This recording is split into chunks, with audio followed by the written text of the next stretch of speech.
Hello, beautiful mamas. We are going to get into a little bit of a heavier topic today. Have you ever wondered if your kids would be better off with a different mom? I have, way more times than I can count. And if you have too, it doesn't mean that there's anything wrong with you or that you're a bad mom. It just means that you love your kids so much, you truly want what's best for them. And sometimes what's best for them feels like something other than you, right? And what you have to offer them. But of course, the reality is you're the one that's been gifted these amazing kids and they're not going anywhere. So we are going to see what we can do about these feelings of not good enough that come probably more often than we would like. So by the end of this video, you will not only know why you're feeling that way, but you will also know what to do about it to feel like you are just crushing it as a mom. We can get there together. We totally can.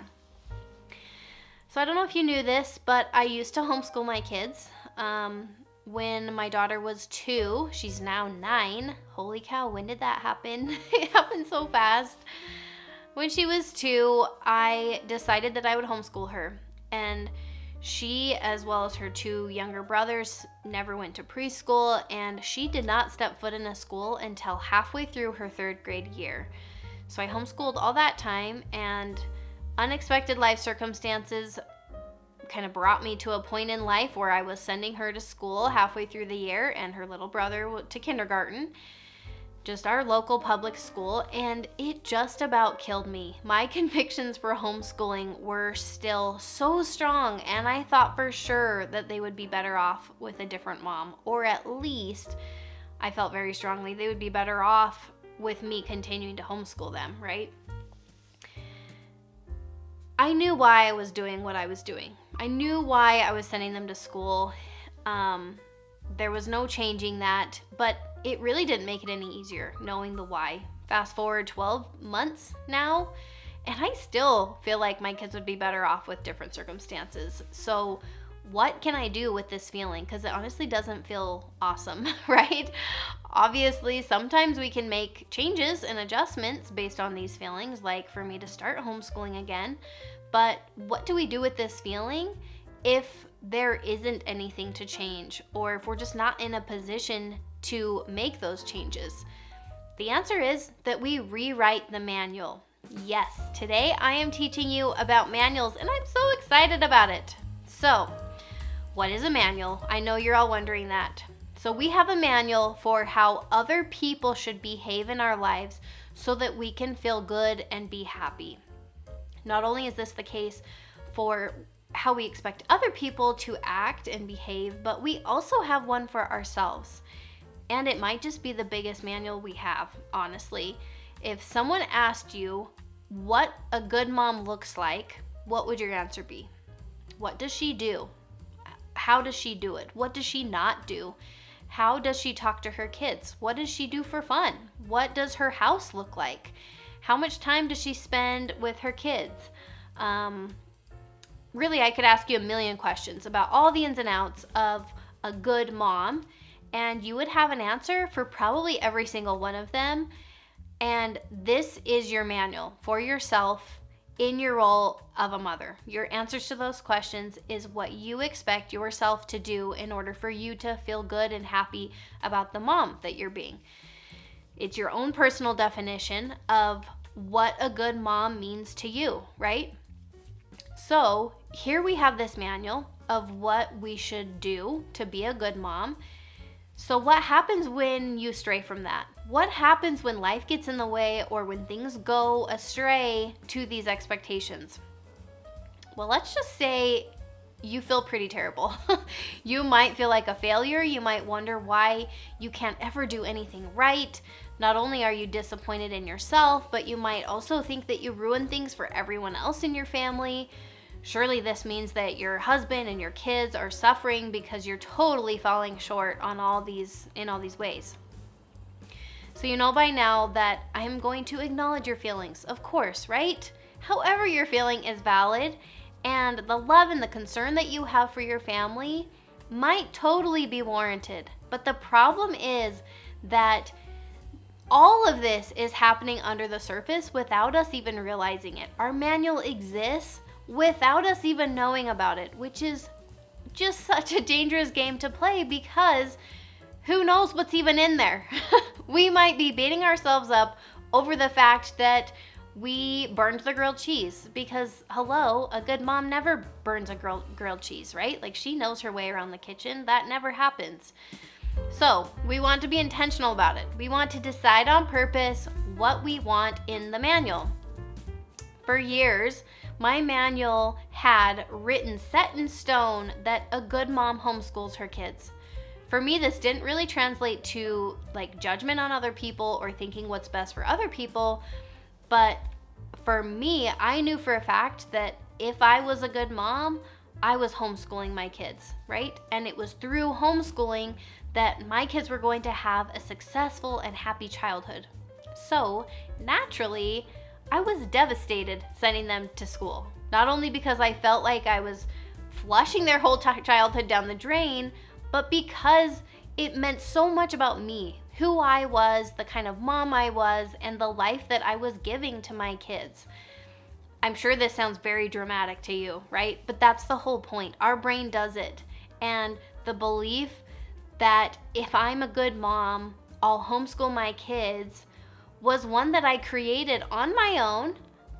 I was never homeschooled. I didn't know anyone who homeschooled, but through some personal inspiration and learning, I kind of unconsciously built this new idea into my manual.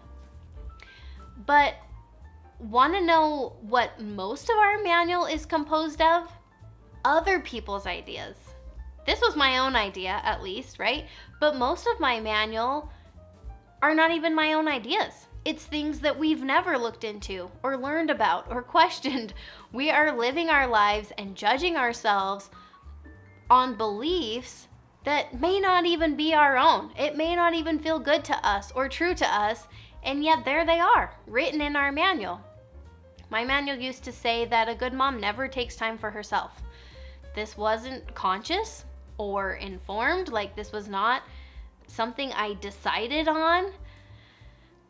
It just was something so ingrained for as long as I can remember. And you might wonder like how that even happens. Basically, it could be things that we observed growing up or just culture, family, things that we've seen, norms that most people follow. It's just anything that we're exposed to and we started to believe. That's how it ended up in our manual. So that's why we're probably feeling like a total loser mom. The manual. So what do we do about it? Well, of course, I'm going to suggest writing down your manual. You have to take the time, and it might take some serious time, to write down a good mom, ... Put that at the top of your page. A good mom, what? Like, what does she do, right? All those questions I asked you. What does she do? What does she say? What does she cook? How does she shop? Like, all the things. Revisit any of the questions that I thought up just to kind of get you started, but just be super detailed. Don't just say, what could we say? She cooks dinner for her family. Like, that's not good enough, right? We need to be very specific because our brain probably has this very specific picture. She cooks dinner for her family every single night. It's on the table at 6 p.m. It's served on nice dishes. Everything is from scratch, and there's a meat and a fruit and a vegetable and a carb. The kitchen is already mostly cleaned up, and there's a candle burning, and she has already asked the kids to pick up their messes so that after dinner there's family time, and she'll facilitate a nice family conversation. Like, that's a lot, and probably really for real, honestly, probably was my manual. Like, that doesn't come from nowhere. Like, I think I actually believed that for a long time. So when you're writing these things out, you might start to notice how absurd something is or how strict something is.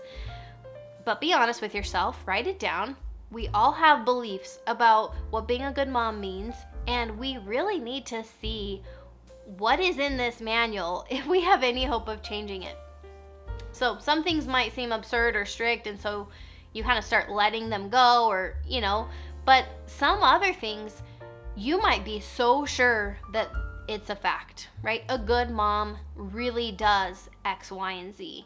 And these are the tricky things that we actually really need to question because we believe them so hard. We need to make sure that it's a conscious decision. We're doing this on purpose. So there's probably a ton of good stuff in your manual.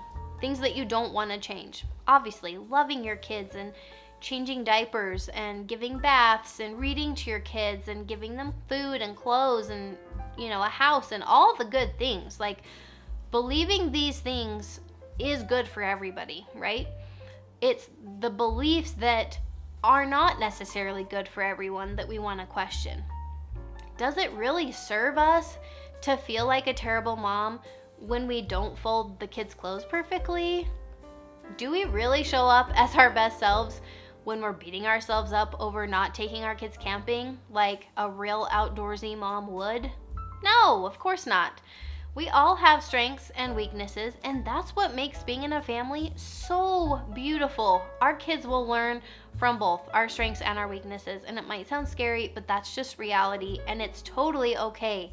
Do not waste your energy comparing yourself to other moms who have a beautiful voice and sing to their kids every day, or the ones who take their kids to the park all the time, or the moms who sew their kids' clothes, or the ones who have a beautifully designed home, or the ones teaching their kids to be amazing gardeners, or the ones that have their kids playing instruments. Like, hearing me say all those things might make you feel really insignificant and you're starting to already feel so bad about yourself. But open yourself up to appreciating all these women's strengths, right? It's truly amazing to me picturing all of these different moms doing what makes them happy and bringing their children into their world. Kids in each of those families will have very different life experiences, and that's what makes their childhood and their memories so special. So what is it for you? You get to write your manual however you want. Dig deep to know your core values and beliefs, your strengths, the things you enjoy. Keep all the things that are worth holding on to, and then you can choose to let go of anything else that you want to let go of. Choose the lessons that you actually want to teach your kids, not just the ones that you were taught, but the ones that are meaningful to you. Decide for yourself what makes you a good mom for your kids. There is no one size fits all.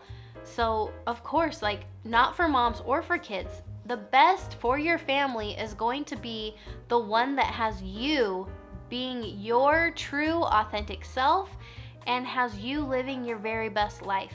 It has you showing up for your kids in a way that brings you happiness and fulfillment. For just a second, believe that that's possible with me. Being a mom of little ones especially can sound dreadful, honestly. It can get a really bad rap, and if we're not careful, we can slip into that feeling like it's a very long, miserable, isolating, I don't know any of the words, stage, and that it's just kind of something to get through. So for just a minute, I want you to trust that it's possible to actually thrive during this stage. Rewrite that manual so that you can totally thrive along with your kids. Thank you for watching. I really love seeing you each week, and I will see you very soon.